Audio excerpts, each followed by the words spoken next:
Bueno, y es momento de recibir al historiador Alejandro Jiménez, a quien le agradecemos que se haya venido hasta acá a conversar con nosotras hoy en este día feriado, justamente para conocer, qué significa, qué pasó en aquel 25, ¿por qué se eligió además 25 de agosto, mejor dicho? Estamos hablando de 1825, después de un proceso y además unas miradas muy diversas sobre la independencia, si efectivamente fue tal o no, porque era independencia media, ¿no? Sí. Bueno, bienvenido. Muchas gracias por la invitación. Si bien digo no tuve mucho tiempo para dormir, pero no. Porque igual, fue la noche de la nostalgia y los uruguayos salimos. Pero además me hizo acordar, hay una anécdota que es de un colega que pregunta en una clase, el 25 de agosto, ¿qué es el 25 de agosto? Y dice, el día después de la nostalgia. Claro. Ya ahí arrancamos. No, pero el conocimiento de la historia. Motivó eso que ese docente se esforzara en explicar que, explicar las dos cosas, porque la nostalgia ya tiene 45 años la fiesta, o sea que... Ya es parte de una tradición. Ya es tradición, claro. O sea, y la polémica histórica siempre cuando es la independencia. Vamos a aclarar una cosa, yo veía recién la transmisión desde la Florida.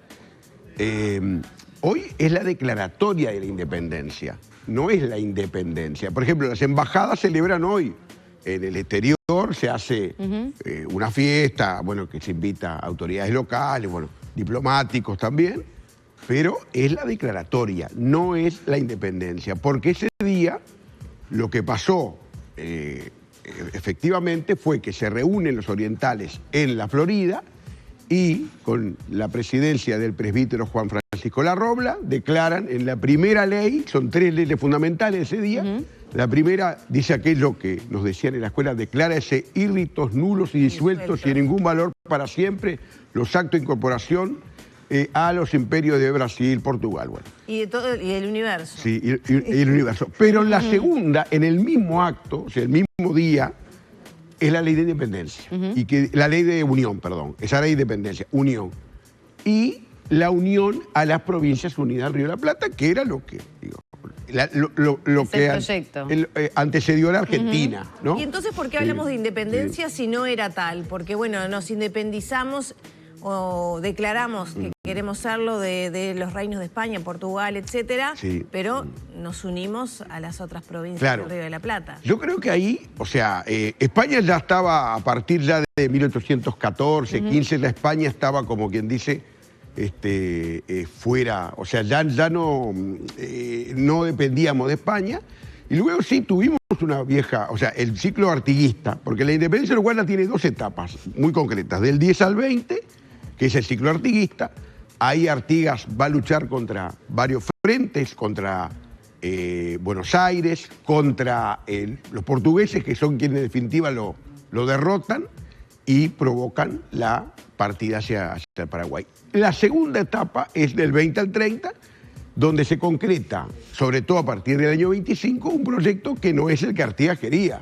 Artigas quería una provincia oriental funcionando en confederación, como lo había manifestado en las instrucciones del año 13, por ejemplo,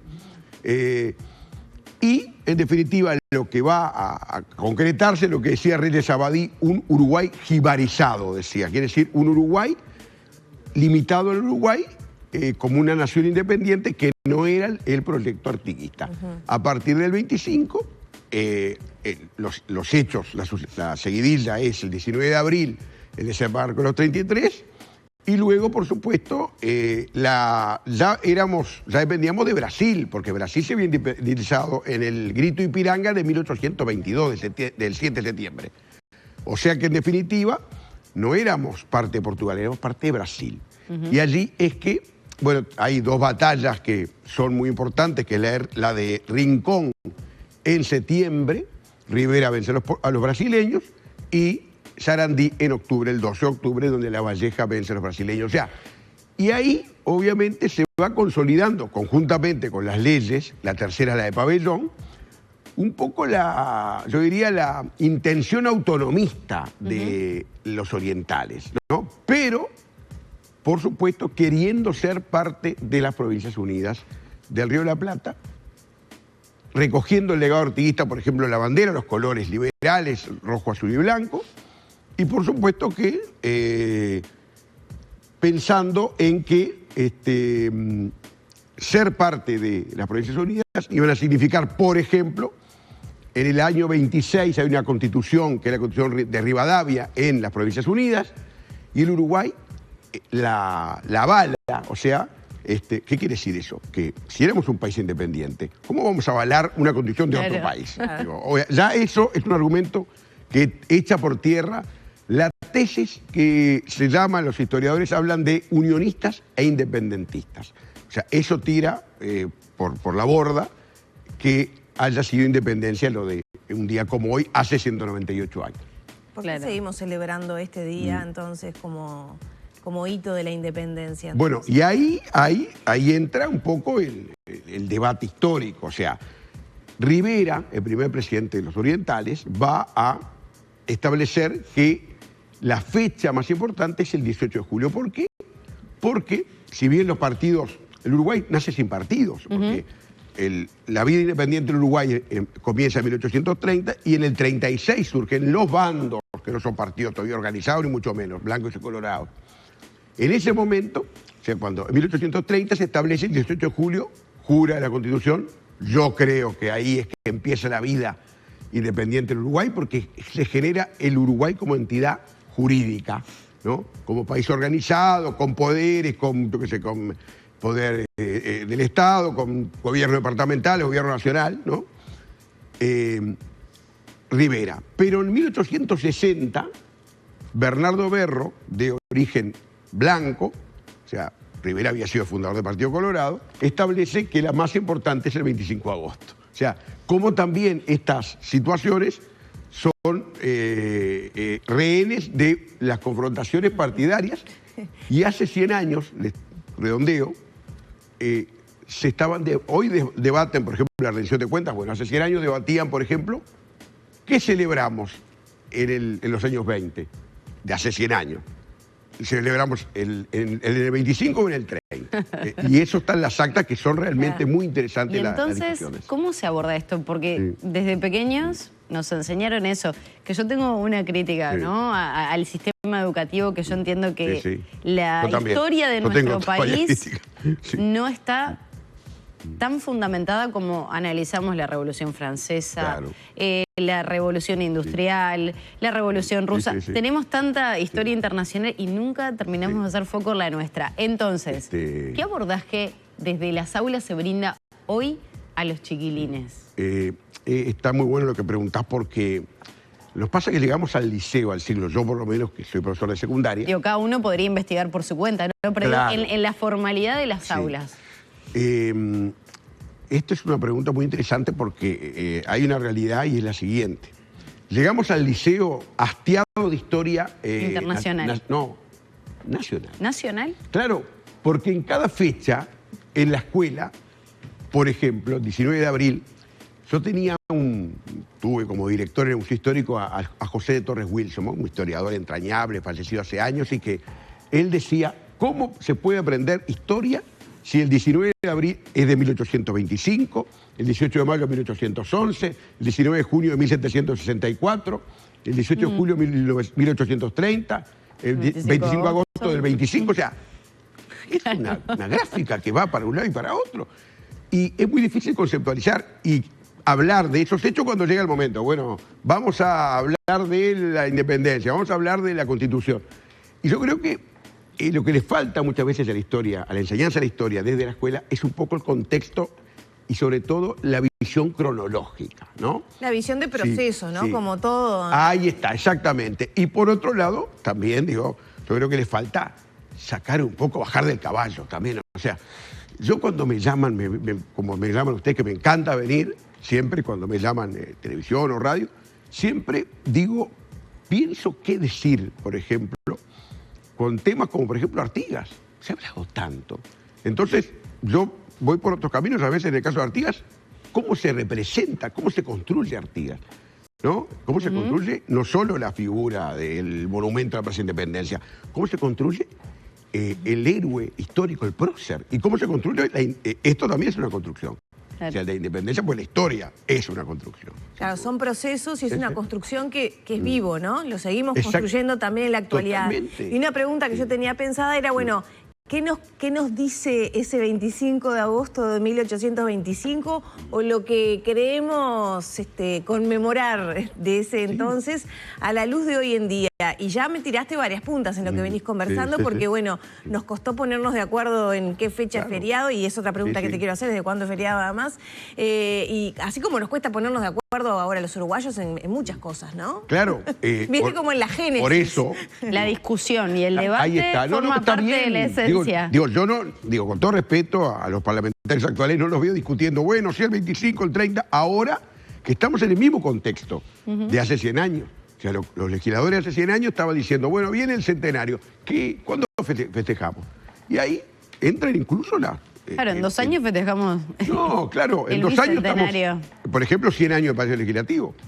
O sea, y en aquella época me acuerdo que es muy interesante ver las actas parlamentarias en las cuales se ven las pasiones partidarias. El Partido Nacional, porque está Uribe, o sea, en esa gesta, la del también anda ahí en la vuelta, o sea que, fíjense ustedes que estamos pensando que también es rehén en ese momento de las pasiones partidarias, década del 20. Finalmente, ya lo único empate, se decide algunos hitos, por ejemplo, Palacio Legislativo, ¿no?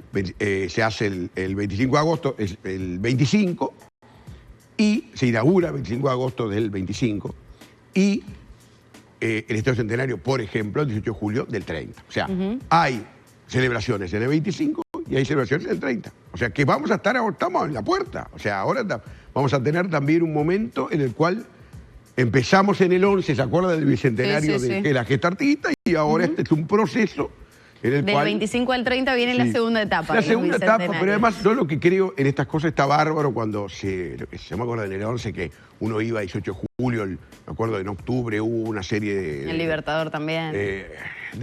O sea, de celebraciones y con música que, o sea, que era, yo qué sé, que no tenía a veces mucho que ver, pero no tiene que ser toda música que tenga que ver con Artigas en aquel momento, o sea, o actividades artísticas. Pero yo creo que es un buen momento también como para que estos temas se planteen seriamente, ¿no? La enseñanza de la historia y que se llegue a terminar el ciclo educativo en sexto de bachillerato con una percepción de la historia que... La historia uruguaya, o sea, la enseñanza de la historia de Uruguay creo que es muy bueno, es muy universal. No todos los países enseñan, tú decías, Revolución Francesa, Revolución Industrial, Egipto, yo qué sé, Grecia, Roma, hay países que ni pasan por ahí, nosotros sí, y ahí está la cuna también de la cultura. Somos fundamentalmente grecorromanos, grecolatinos, o sea, está bien que eso pase. Nos pasa a veces que tenemos que generar otra enseñanza de la historia, ¿no? Quizás más con una visión de proceso y conceptualizando todo lo que es lo más importante. Yo tenía un profesor de historia ¿Quién era? Que era maravilloso. A ver, y Miraldi era Armando uno. Miraldi, claro. Y el socio que no me acuerdo era Miraldi. Y bueno, me quiero acordar del otro que para mí era excepcional los dos. ¿En el liceo lo tuviste? No, en facultad. En Ciencias de la Comunicación. A ver, y puede ser. Miraldi y ya me Capaz que Mario Dota puede ser. Mario Dota. Era esa dupla. Magnífica. Dos pesos pesados de la historia. Exactamente. Y ellos te permitían hacer los exámenes, los parciales con todos los libros de arriba de la mesa, porque las preguntas eran para pensar tanto. Pongo un ejemplo. Viene un periodista desde Europa en 1813 a Uruguay. Y vos tenías que conceptualizar todo lo que pasaba, una cabeza que venía de Europa a estas tierras sin saber nada de lo que había acá, que pensaron que había indios corriendo así, ¿no? Nativos, y sin embargo se encontraron en un proceso revolucionario prácticamente con una persona como Artigas que llevaba adelante y arrastró a prácticamente una población detrás de él, ¿no? Entonces había que pensar en un montón de cosas. Y yo creo que desde ahí se construye un poco la historia. También. Entender lo que pasa en el resto del mundo y traerlo a la realidad de ese momento en nuestro país. Claro, una historia comparada. Claro, las gráficas, los... Además, el tema de no ver, o sea, a veces se comete en la historia, muchas veces lo que se llama anacronismo, y es ver, o sea, o juzgar hechos de hace 200 años con la cabeza de hoy. Claro, cuando no se puede. No se puede, porque era otra mentalidad, evidentemente, cuando hablamos de lo que sé, que se tiran abajo, se tiraban abajo la muralla de Montevideo cuando la independencia. Se tiraron abajo porque eran un signo del poder español. Entonces, después de haber sido sometido por más de un siglo, aquellos hombres decían, no, hay que tirar abajo todo lo que tenga que ver con ese pasado de dependencia colonial. Bueno, entonces por eso digo que lo que está diciendo tú es muy interesante, cómo hay fuentes, ¿no?, que precisamente hay que usarlas, ¿no? Aunque siempre yo creo que es importante lo que decíamos, dar esa visión de proceso y conceptualizar la historia. Claro, tal cual, tal cual. Alejandro Jiménez, muchas gracias por estos minutos. Bueno, muchas gracias a ustedes por la invitación. Algo aprendimos entonces de la declaratoria de la independencia. No sé si puedo pasar un avisito, digo. Sí, cómo no, no sé si aproveche. No, que me pueden escuchar los días lunes a las 11 en Radio Universal 970 AM Punto de Encuentro. Ahí me permitió porque ya terminó arriba gente. No, ¿se terminó? Hay gente, está casa. Hasta las 10:30 están con nosotros. Y claro, después ya escuchar la columna. No, incluso hay gente en esta casa como César Sanguinetti que comparte estudio conmigo. Muchas gracias. Un gusto.